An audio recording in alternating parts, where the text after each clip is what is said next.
So the reason I mentioned Kirby Joseph being out, look at Jordan Love's last 6 games against the Lions. He's gone over his longest pass in all 6 games. And he's going to have most likely Golden, Doubs, Watson, and who's the one I'm missing? Wicks. All deep threats. Now going up against a defense that's without their safety, Kirby Joseph, who's out with a knee injury for the 6th straight game. So Jordan Love is going to have to throw the ball deep, right? I mean, you're up against the secondary that's always been the somewhat Achilles heel of the Lions. Obviously, their pass rush is great. You've got a bunch of deep threats. Jordan Love, divisional game, 2.5-point underdog. Over his longest pass was the best trend going into today. And even if you look at Jordan Love, let's just say 3 days rest, he's gone over in both on 3 days rest against the Lions. Overall this year on 3 days rest, threw a 57-yarder against the division, 1 for 2 this year. But against the division has gone over in about 6 of the last 9. So Jordan Love likes to throw the ball deep against his division. So we're going to go Jordan Love over on the longest pass. Another market you could look at for Love is his under 19.5 completions. I just don't like the fact that they played game 1 already. And in game 1, Jordan Love went under his completions. And I don't like to bet the same thing to happen twice in divisional matchups. So, and then just looking against the division, under completions hits a lot, but he went under his completions September 7th. And I'm not going to bet the same thing to happen twice. So I'm not going to bet the under on completions for Jordan Love. But what you could know is that the Lions do allow the 9th least completions per game, 19 completions per game. Josh Jacobs, this number feels too low for me to get to the window on. But it's a good, obviously he's coming off injury. So coming off of the, let's just get his chart up against the Lions. So Jacobs rushed for 66 yards on 19 carries in game 1, going over this 56.5. So obviously this 56.5 has to do with the knee injury. He hasn't played since November 16th against the Giants. The Lions, they've still allowed the 9th least rushing yards per game to running backs. 57% of running backs have gone under their rushing yard prop this year. The number just feels too low because the average for him is about 65.5. He's coming against the top 10 run D off of injury. So it all makes sense that Jacobs shouldn't have a huge run game, but I think this number of 56.5 is too low to take an under on, but it's worth noting. Jacobs under receiving yards also cashed in game 1, but the Lions allow the 5th least receiving yards per game to running backs. Jacobs only had 1 catch for 4 yards in game 1. So again, I don't like to bet the same result to happen twice. Let's go to Jahmyr Gibbs. That was the other player that I liked in this game. Let me just tweet. Talking Packers and Lions props now. What do you say? If anything, I think 19. Okay. Read still not cleared. Move 38.5 to 36.5.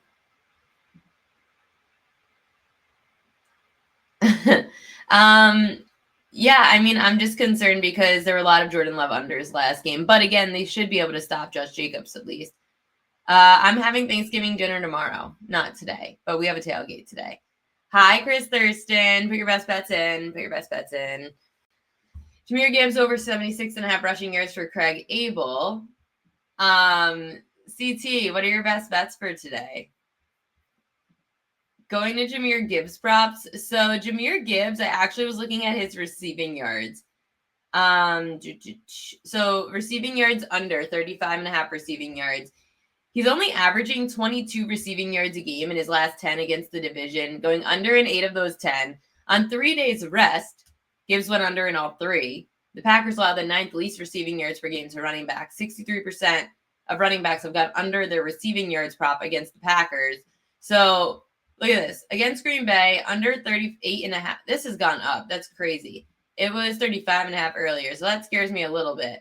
But he had 31 in the last game against Green Bay, which was his high against the Packers. The Packers are good against pass-catching backs. Just looking at the last 10 games for Gibbs against the division, he's gone under in most games against his division. So this number just, I don't know, it's too high for me. I would take an under on Gibbs receiving yards. Lewis said he has got a prize picks lineup with over rushing. I don't mind over rushing and receiving just because rushing yards he could go over, but I just don't like him receiving. CT bets, one of my close friends, Lions -3. Oh boy. I mean, you could tease the Packers, tease the pack. The Lions are so public, Chris. So public. God, can't believe you're back in the public today. Another market for Jared Goff. So the Packers have allowed the 5th least passing yards per game at 198. Goff went under his passing yards though in game 1. So again, I'm hesitant always to do game 2 and game 1 the same result. But if you aren't and you feel that Jared Goff could go under again against the Packers, then go for it. Oh boy, Mark's going to fight Chris. Lions are toast. Pack fake sharp today. Fake, okay. Okay, Chiefs and Cowboys props. You could talk to Chris about sides. I don't bet sides as often. I like my props. Chiefs at Cowboys props. So I like the Chiefs today. So a lot of my props do gear towards the Chiefs covering and winning. Javonte Williams under 68.5 rushing yards. I feel like we're not remembering that Javonte Williams was a Denver Bronco. So he played against Kansas City every year. And the Chiefs had his number. And I know that he split the backfield, but he's a familiar running back. So you don't have to, like, the Chiefs know how to prepare for him. Javonte Williams, he's faced Kansas City 6 times. And he went under 68.5 rushing yards in 4 of those 6 matchups. In his 10 primetime games, he's averaged 52 rushing yards a game. The Chiefs have allowed the 4th least rushing yards per game to running backs, with 65% of running backs going under their rushing yards prop against the Chiefs. If Dallas is playing from behind, they're going to have to throw the football.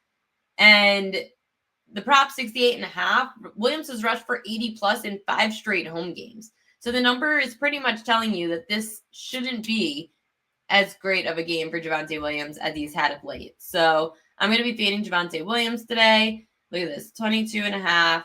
He's done well against the division. He's done well at home. So why is this number so freaking low? And it's dropping. Fishy. Dak Prescott.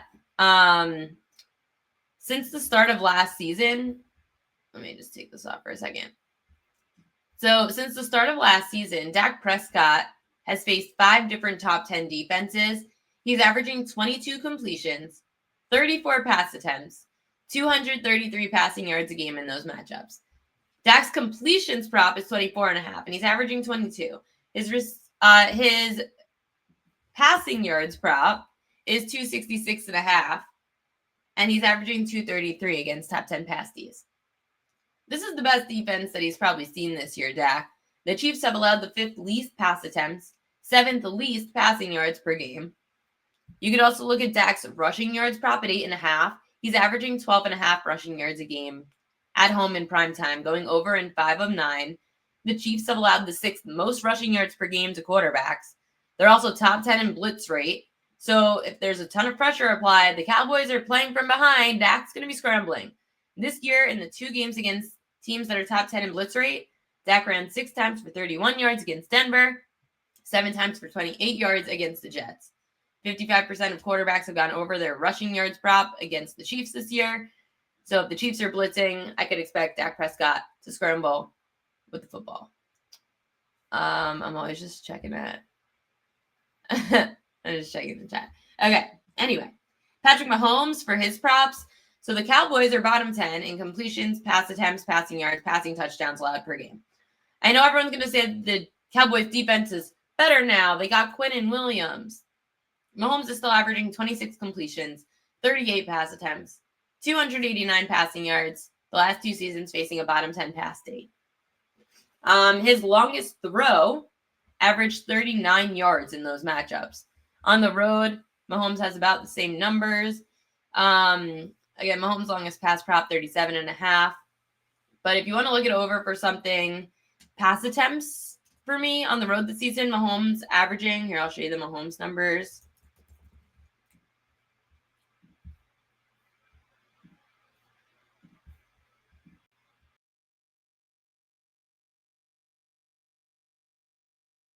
So on the road this year, Mahomes is averaging, well, he's gone over in 4 of 5, averaging 37 pass attempts in his last 10 road games.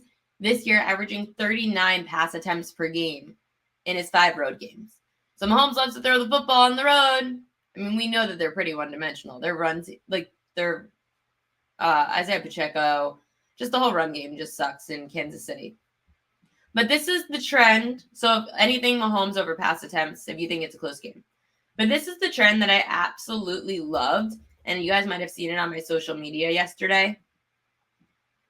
I couldn't believe it because it's just, we don't really talk about him. But look at the last 10 primetime games for Juju Smith-Schuster and his longest reception. All of them went over. All of them. Juju has not gone over his longest reception in 3 games. It's prime time. It's Thanksgiving. Clearly, there is a trend here of Mahomes going to Juju in prime time. And if you want to cut that down to 3 days rest, aka Thursday Night Football, 2 of the last 3 went over on 3 days rest. 3 days rest on the road, both of them went over. So who cares it's on the road? Who cares it's 3 days rest? Juju Smith-Schuster is the go-to guy in prime time. And this number is super low. So over on the longest reception for the underrated Juju Smith-Schuster. He needs to give Pacheco and Hunt more involved to take the pressure off him. Yeah, well. Sorry, I keep freezing. Sorry that the feed is so bad. This is not good. Okay. Sorry. I think I had a Mahomes rushing yards. No, it was Dak rushing yards.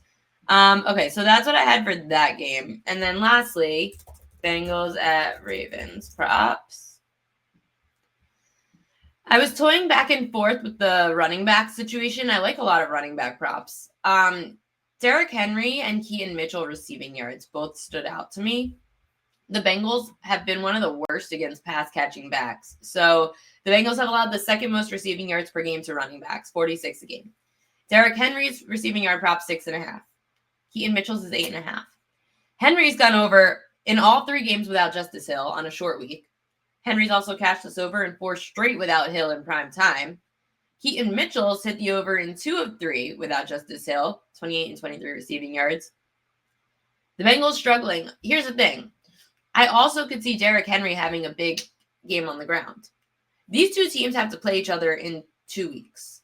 So whatever doesn't happen in this game is happening again in 2 weeks. Just FYI. But the way I would play Derrick Henry is over his 19.5 yards longest rush. At home in prime time with Lamar Jackson under center, Henry's cashed this over 19.5 yards for a longest rush in 3 of 4 games. The Bengals have allowed the most rushing yards per game to running backs, 131 a game. Out of the 11 games where the Bengals have played this year, 9 number 1 backs have gone over their longest rush prop. 9 out of 11 teams. Number 1 backs have gone over their longest rush prop. That's according to props.cash. So I would lean more Keaton Mitchell over receiving yards, and I would lean Derrick Henry over his longest rush. And you bring up Chase. I'm thinking of a different Chase.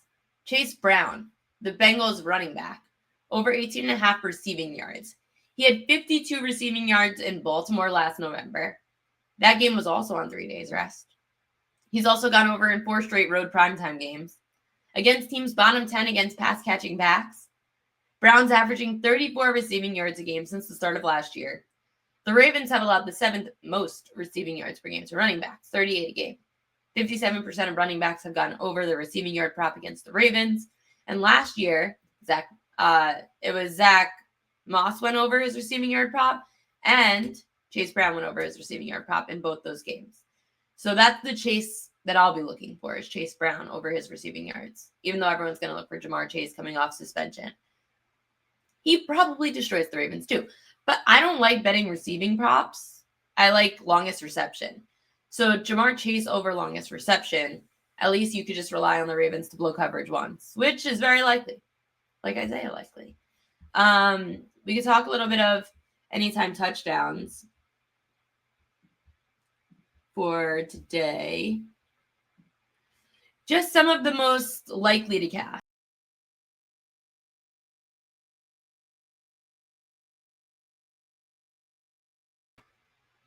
So some of the most likely to cash, according to props.cash today, Jahmyr Gibbs, Josh Jacobs, Javonte Williams, Derrick Henry, Rashee Rice are your top 5 projected, and Jamar Chase projected to score. Mark Andrews is up there. Kelsey's up there.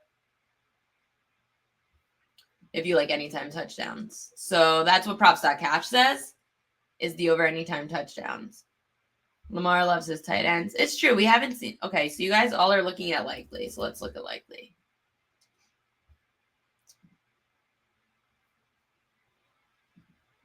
At home, prime time. At home, short rest. Cincinnati. He scored last year in Cincy. But again, it's very hard to know with likely. But if you want a nice payout, I don't hate it. But Mark Andrews has really, him and Lamar have really been connecting recently.